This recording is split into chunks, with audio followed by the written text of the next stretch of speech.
Donc qui êtes-vous alors? Voilà, je suis Catherine Faller, Mmh. copropriétaire du domaine de Weinbach, qui est un domaine familial, édifié par les Capucins en 1612.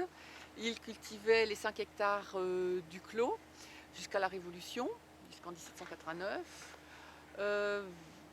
où ils furent malheureusement expulsés. Oui. Le monastère a été vendu comme bien national et acquis par mon grand-père Théodore et son frère Jean-Baptiste en 1898. Donc nous avons eu la chance et le bonheur de fêter notre centenaire il y a 13 ans. Super. Donc vous avez combien d'hectares à peu près? Alors actuellement, nous avons une trentaine d'hectares Mmh. qui sont cultivés en biodynamie. D'accord, Et bien sûr, la qualité de notre vin se fait surtout dans la vigne. d'accord. On est dans la viticulture plutôt que dans l'œnologie alors.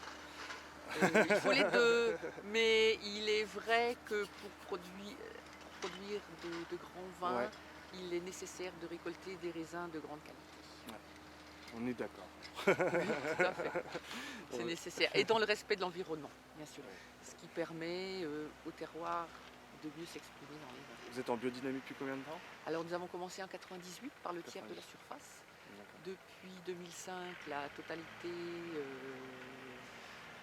de nos vignobles est cultivée en biodynamie. Et nous avons obtenu la certification en culture biologique biodynamie pour la récolte 2010. D'accord, d'accord, d'accord. Bon, alors bon, où est-ce que nous sommes là? Nous sommes. Alors nous sommes sur le Grand Cru Fürstentum, Mhm. comme vous le voyez, qui est exposé au plein sud, qui est un superbe lieu-dit classé Grand Cru, Mhm. qui est cité dès 1330 dans les archives des vignes appartenant au couvent de Bâle. D'accord. Et c'est un superbe terroir qui s'étend sur une trentaine d'hectares. Un terroir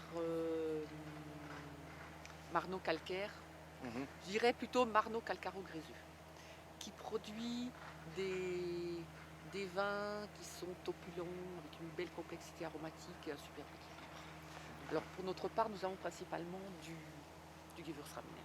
d'accord, d'accord, d'accord. C'est une majorité sur le Grand Nous Cru, avons sur le euh, Feussastum, l'encépagement sur le Grand alors Cru. l'encépagement sur le Fürstentum, vous avez du Riesling, Mhm. vous avez du Gewürztraminer et du Pinot Gris. D'accord. Mais je pense que c'est avant tout un très beau terroir à Gewürztraminer. Évidemment, euh, certains vignerons plantent du pinot noir également, puisque Mhm. le terroir marron Mhm. calcaire s'y prête. Euh, mais c'est vraiment un terroir qui sublime les Gewürztraminer. Enfin, ça c'est C'est un votre petit peu vision. subjectif, Ouais, évidemment, c'est un petit peu subjectif. Mais c'est un grand cru qui produit des Gewürztraminer voluptueux, sans exubérance, qui sont véritablement ciselés par le terroir, qui ont une puissance, une complexité aromatique remarquable, mhm. un superbe équilibre avec une belle fraîcheur et des vins qui, je dirais, qui allient la puissance à l'élégance, sans aucune lourdeur. Même lorsqu'ils sont récoltés en vendange tardive, en sélection de Grenoble, vous avez toujours un superbe équilibre entre l'alcool, l'acidité et le sucre. D'accord. Bon, on va goûter un de vos vins alors. Oui, avec plaisir. Donc alors, qu'est-ce qu'on va goûter là? Voilà. Alors nous dégustons un Gewürztraminer Fürstentum, Grand Cru Fürstentum 2008, Mhm. qui est, je dirais, à la fois, c'est vraiment un... Bon, vous allez dire que nous sommes très modestes en Alsace. Je dirais que c'est un monument d'élégance. D'accord. Du millésime aussi? Du millésime, parce que c'est un vin qui est à la fois sublimé par le terroir Oui. et par le millésime. Mhm. Euh, qui a produit des vins qui sont pleins d'énergie, qui ont une grande pureté, une belle intensité de fruits, Mhm. avec un superbe équilibre et des vins taillés, vraiment des vins taillés pour la garde. D'accord. Alors la robe Et jaune paille, mais pas trop intense, Mhm. puisqu'il va gagner en intensité la robe va gagner en intensité avec Avec le le temps. temps. Ouais. Ce qu'on va retrouver au nez alors. Alors le nez est très complexe, très à la fois complexe, je dirais pas intense, mais délicat. Parce qu'on y retrouve des notes de fleurs, des notes de chèvrefeuille, des notes de coin, des notes d'écorce d'agrumes Mhm. aussi.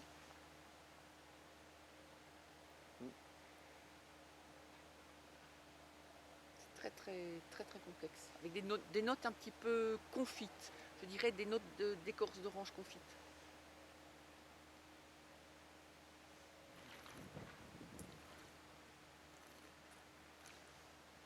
Alors l'attaque est voluptueuse bien sûr, Ouais. mais tout en finesse. Tout en finesse. Et elle dévoile, la bouche dévoile des notes de pamplemousse rose, des notes d'agrumes, des notes, euh, des notes d'agrumes, des notes florales, Mhm. et qui sont finement épicées. Je dirais bien quelques notes de gingembre confit. Je ne sais pas si vous, Oui. si vous les avez décelées. Oui, oui. Sur la fin Oui, Sur la fin de à la bouche, fin. ouais. C'est légèrement épicé. Oui, j'ai ressenti. Ouais. Mm. Et ça fait un peu, il y a plusieurs phases, Mais quoi. Il y a le côté, une attaque qui est assez une attaque voluptueuse, c'est voilà, vrai. Et je voluptueuse. dirais qu'il a plutôt une finale. Je dirais qu'il a une attaque baroque Ouais, et une finale gothique. voilà, c'est ça. Tout en finesse et avec une finale qui a une fraîcheur étonnante. Super. Une finale et qui bien sûr Mais est qui très donne envie pure, de. très pure, Mm. très élégante. Mm. Qu'est-ce qu'on pourrait manger alors avec votre vin? Alors ben, écoutez, vous savez que les vins d'Alsace en général offrent des ressources inépuisables de mariage avec les vins, et particulièrement le Gewürztraminer qui permet de nombreuses audaces à table, puisque de par sa structure aromatique, et là c'est un Gewürztraminer qui nous permet de nombreux accords grâce à son équilibre, grâce à sa fraîcheur.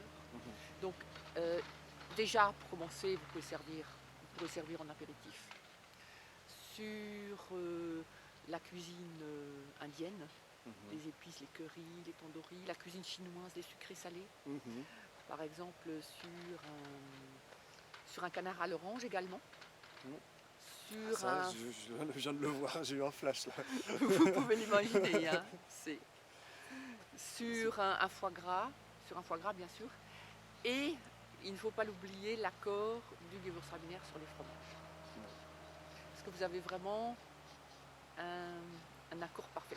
Quoique les accords avec les mets soient très subjectifs, Oui. c'est très éphémère, je dirais l'accord 20 mai est presque insaisissable. Oui, c'est très... Mais vraiment là, on fait un parcours sans faute si vous le servez sur un Gewürztraminer, une pâte persillée, un époisse, un maroilles. Tous ces fromages affinés, ces fromages, les fromages de caractère. Alors bien sûr les chèvres iront mieux, s'accorderont beaucoup mieux avec un Riesling, puisque vous retrouvez la même verticalité dans le chèvre et dans le Riesling, alors que l'harmonie avec les fromages que je vous ai cités tout à l'heure et le Gewürztraminer sera vraiment parfaite, puisque le moelleux, l'intensité aromatique et le moelleux du Gewürztraminer vont adoucir la puissance des fromages. Parce qu'évidemment, quand on aime le fromage, on aime les fromages affinés. Et c'est vrai que le mariage est parfait. Et on peut même dire qu'ils sont faits l'un pour l'autre. C'est joli ça, hein? Bon, sur cette belle phrase, merci pour cette dégustation. Mais écoutez, merci à vous.